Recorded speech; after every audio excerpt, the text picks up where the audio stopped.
Unleash the power. Unleash the power.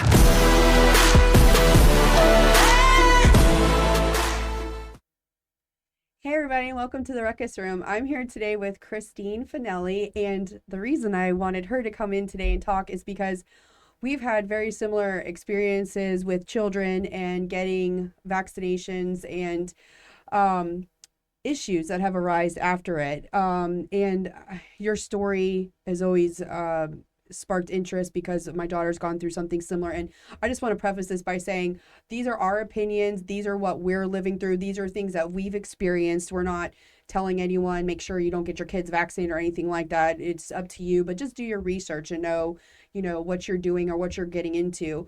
And so I'm going to start with you. How old was your daughter when you were going through all of this with her? So she was 4 months old, and I was having her shots split up because they made me a little uneasy. I just feel like when they're born, they're perfect. Leave them alone. Don't touch them. I just didn't feel quite at ease with the whole thing, but I also didn't want any issues. I didn't want them to not be able to be seen by certain pediatricians because that's the big thing. I didn't want them to not go to public school. So I'm like, okay, I'll do them, but let me At your do own them pace. slowly. Yeah. So at 4 months old, she had a couple shots. There were no concerns. She was meeting all her milestones. Granted, she was only 4 months, but the doctor literally told me that day, she's perfect. And then I brought her home. She was extremely cranky. All the things that I normally would do to calm her down weren't working. And by that evening, I gave her a bath. And when I put her on the bed, she did something weird. It lasted a split second. Nobody saw it but me. But if you know me, you know that I know my kids. Like, they don't leave my Did she sight. hold her breath or did she shake her? It was not like what you would think a seizure would be. It was called an infantile spasm, which I learned later. Right. But it lasted a second, and it was like her limbs kind of jerked forward, which newborns have that startle reflex. Right. And her eyes kind of rolled, which sometimes they do. Newborns, they like go cross-eyed sometimes. But I just knew like that was weird and I didn't like it. So it just happened that once though. So I got on my phone and I started looking it up, like, what does it look like when a baby has a seizure? And it wasn't what I saw. So I kept diving and I saw infantile spasms, and when I saw a video, which it's hard enough to look at Your videos own of babies and and I'm like, that's what it looked like. So I called the doctor. She called me right back.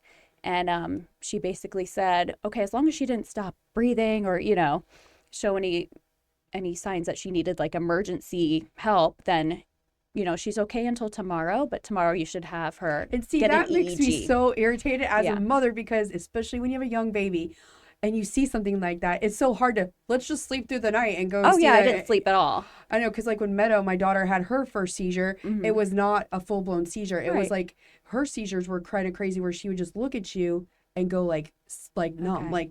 And hers started after she got vaccinated. Was it when the she same was day? 4 years old. It was 2 weeks after it. Okay. And she was 4 years old and it just started happening and she would like stare off into space. And I'm like, and they're like, well, if she's breathing, then just bring her in tomorrow. The same reaction you have. And it's like, that's not good enough. How am I going to sleep tonight knowing my baby just did this? Yes. So all night I had to think about it and worry and wonder. But I was just glad that she was sleeping. So I was like, okay, she's not crying. It doesn't seem like, Did you just give her Motrin? Necessarily. Yeah, I gave her Tylenol earlier because she was crying, So I figured, okay, maybe she's in pain or something. So they always tell you like, oh, you can give them Tylenol and they'll be fine. So the next day I brought her in. I had to go to Jacksonville. I had to go through the ER in order to get her a same day EEG, or else it's hard to get a neurologist to just drop everything and give your baby an EEG. Yep. So that's what we did. But by the time I brought her there, actually it was before I brought her, that next morning, she had an episode and I was able to get a video of it, which I was relieved that I was able to get a video, as hard as it was to watch her go through that. It lasted a long time. But then I could show them what I was talking about because it was so hard to explain. Yeah. Yeah. So and you we don't were want people admitted. to think you're crazy either, and you're like making up stuff. So it's better to have, and it is very hard to watch. Yeah. So we brought her into the ER. Did you go to Wolfson's? Yeah. So it's I guess it's the ER that's attached to Wolfson's. Okay. Yep. So by the time I brought her there, they put her on the scale to weigh her, and she did it on the scale. And I was like, that's it. And then they were wheeling us up an elevator, and she was doing it again. And by that time, it was just back to back nonstop. So they were all rushing into the room, and they were seeing what I was talking about in person rather than a video. And they were all just like okay, a continuous spasm. Yeah. And it would last a couple minutes, and she would stop. Then it would start up again. So they told me, like, okay, we know what it is. They got her hooked up to the wires, the EEG thing. And they said that prednisone is what was going to help that, which my friends who are nurses were surprised. They said, oh, is she on anti-seizure medication? And I said, no, they're giving her prednisone. And they were like, oh, that's weird, but it all makes sense now. Steroid to stop the spasms. Right, Yeah. because her brain was swelling. And that's what gets rid of inflammation is prednisone. So high dose of that, and then she had to be weaned off of that for weeks after. So if anybody ever saw baby pictures of Bristol, that's why she was so chunky. Yeah, she was. Yeah, I remember. And so when you went there, how long was she in the hospital for? So we got admitted on Friday, and we didn't leave till Monday night, and it was during COVID. So I was by myself with the 4-month-old baby. Nobody could be there with me, help me with her. They told you that her brain was swelling from a reaction to the. They didn't tell me that. No, they didn't tell me much, honestly. Oh, so you had to find all this out months later. Yeah, I had to put the pieces together to kind of figure out, like, why this happened, why this was the remedy to it, why it hasn't happened since. So the shot that the child had was broken up, and it was a DTaP, which usually is like 3 or 4 vaccines put together. And have anyone said what they thought the actual shot was that actually triggered any of this? So they thought it was the DTaP portion. And if you look at the information that your doctor gives you, they give you a packet, every time the child gets a shot, why do we give this shot? And what are the potential side effects? So if you look at that little box on the last page, it says seizures, long-term seizures, brain damage, death. So right on there, it says this could happen. So did they think she actually had a seizure now in between all of those spasms? It's called, it's a seizure disorder, I guess, infantile spasms. Yep. Yeah. I have videos of it. It's so hard to watch. I've never shared it, but people who I have shown, they've said, I don't know if I would realize that that's wrong. You know what I mean? That something's wrong with the baby if they're doing that, because it's different than what you would imagine it to be. Did her milestones slow down after that? Had it affected her? Yeah. So after that, she stopped responding. Like when you would talk to her, she wouldn't smile, which was really hard. And just respond in general, just look at you when you would, talk to her. And then from there, everything slowed down. She was supposed to then, over the next several months start crawling, and like we'd skip over that, and the time would come and go that she was supposed to have done that in, and then, walking came after that, then talking. And so, it's been an uphill battle for sure. So a lot of extra physical therapies and speech therapies. Is she talking now? She is. How old is she now? 4. Is she gonna have anyone said about long-term effects with her? They told me expect her to be developmentally delayed. And that's it. And people keep asking me, like, well, what do the doctors say? The doctors really don't say anything. I don't know if she's still considered to have a seizure disorder necessarily, because she's never had seizures since then, because she's never had shots since then. I was going to ask you, that was my next question. Yeah. So no vaccines anymore? No. So when you go to school, you're just going to do like we do and fill out that paperwork. Yeah. And you can say it's prayer or something else, whatever religion you believe in or whatever. We have the forms. Yeah. I don't think she could withstand it. Some people can, detox from heavy metals, and some people can't. And I think that's really what happened to her, because why else would a child's brain swell? There was no illness. There was no injury. She wasn't a shaken baby, or else DCF would be at my house. Right. So.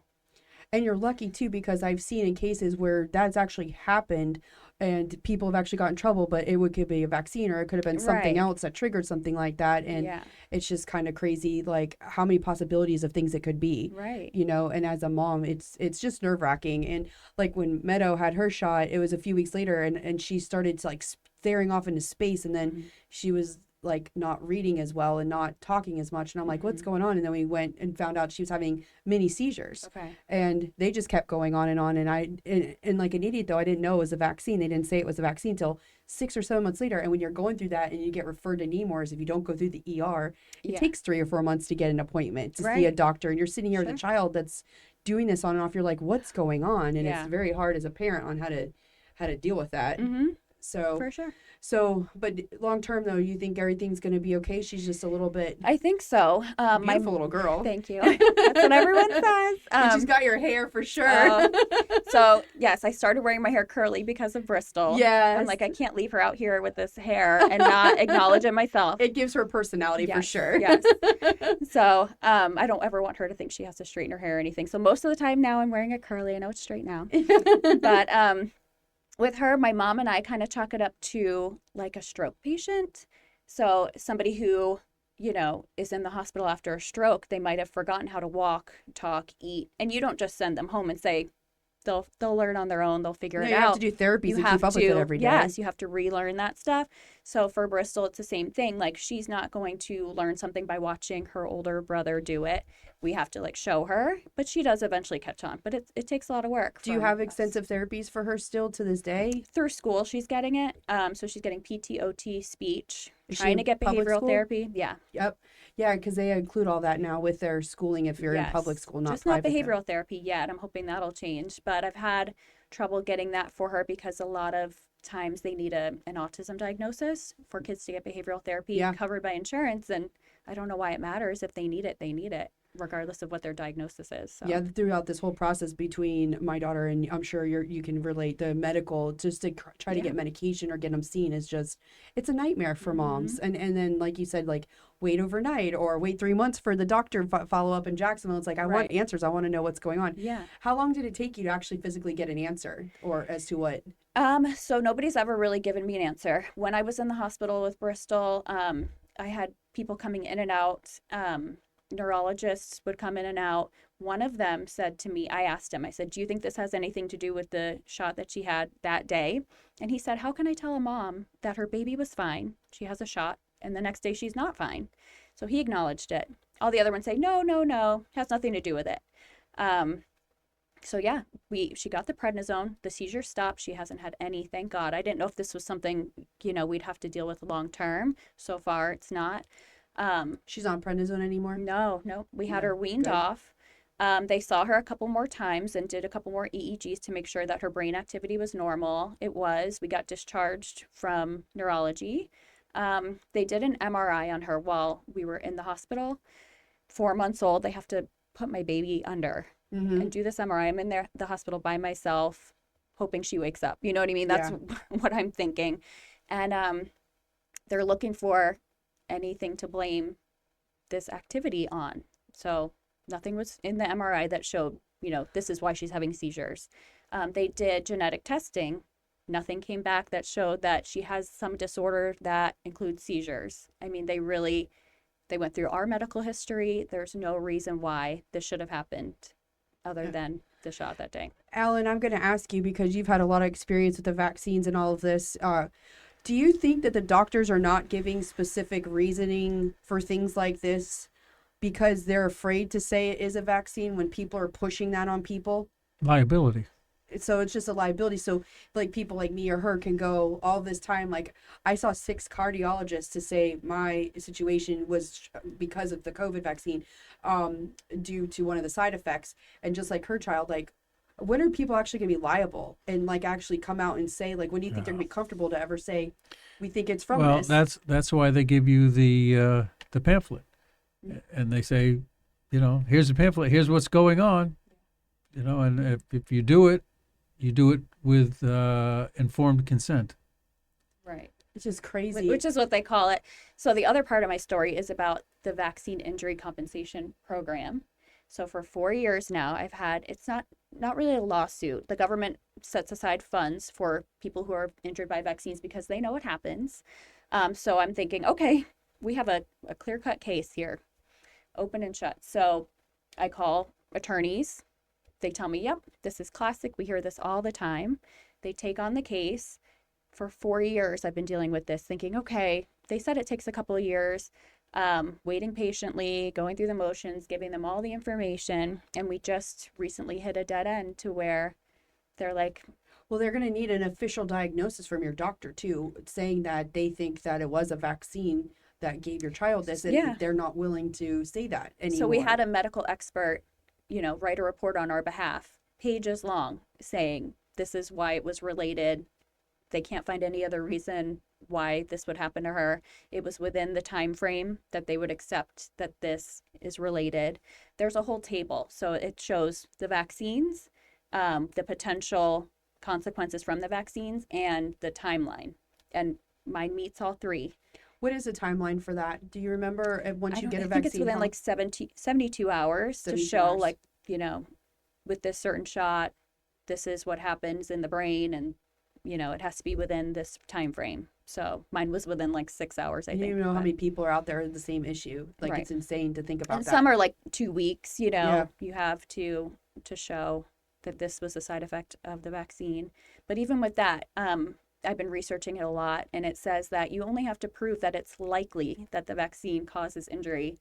And the courts are requiring way more than that for some reason. So most cases are dismissed. Mhm. And as a mom, you have to be an advocate for Yeah. your own child because they're not going to do it for you. Right. So it's real important that we have to do our own research and be our Mhm. kids' advocate, which hopefully everyone is doing that, because something as simple as this could have been completely overlooked if they thought it was normal and they shoved it off, and you have to wait 3 months to see a doctor and you didn't go to the emergency room. Right. So it's so important that you're coming on and sharing your story. We can tell about people that have been on this show before about different things. I know my sister, she has a child that was meeting all the milestones at a year old. He had the DTaP shot, and then he had digressed and ended up now with autism. And I've read so many books, you know, Jenny McCarthy and just all these things, and you just have to be an advocate for your children. And it's hard because it's like a thin line, like, do I risk getting the vaccines or do I risk this? It's like, you know. It's the mom guilt. Yeah. My husband kind of left it up to me. His other kids were vaccinated normally on the schedule. They were absolutely fine. My So son was. ultimately, Yeah. I feel like, okay, I made that decision. So that falls on me. And Was your daughter a preemie? no, Oh, Meadow was a preemie, so Yeah. I always wondered that too in the back of my head. But she was a full-term baby, so it's just crazy how it affects one's chemistry different than the Right. other. yeah. So, well, thank you so much for coming on and course. sharing your story. And Yeah. we love to see little Bristol's pictures when she's Thank growing you. up, and keep us posted on what's I going on. will. I don't post about this on Facebook, or haven't in the past. We were just kind of going through it personally, and now that I feel like, You're ready to talk about it. yes, it's coming to an end, like with the government side of it, that I was trying to, you know, not get some like vindication, but like somebody show some responsibility here. And to me, it was just so clear. And now the fact that they're not going to acknowledge that she was one of the ones who was injured, even though it says in that packet they give you, this could cause seizures. Okay, she had a seizure.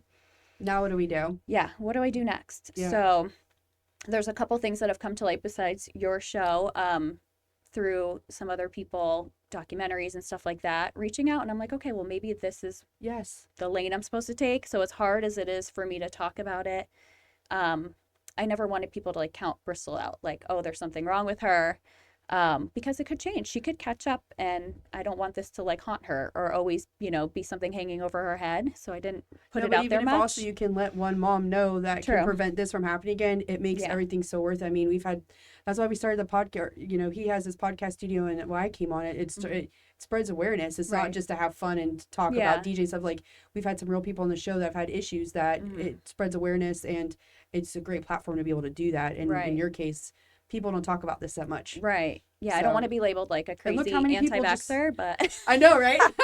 No, I and I'm think not people saying are you have to do understanding that. now. I think it's becoming common knowledge that, okay, there's something to what everyone's been saying for a long time. I think COVID helped with that. Don't trust the experts. No. No, especially during that time, you can see Yeah. now what's obviously coming out, and Right. it's so crazy in our little circle, just in our area, how many people it really Yes. has affected, Yeah. and now people are starting to talk about it. Right. So I've only lived in Palm Coast, so it's not like I've traveled the world and met, you know, hundreds and thousands of people, but just people I know personally. I mean, it's so many. yep.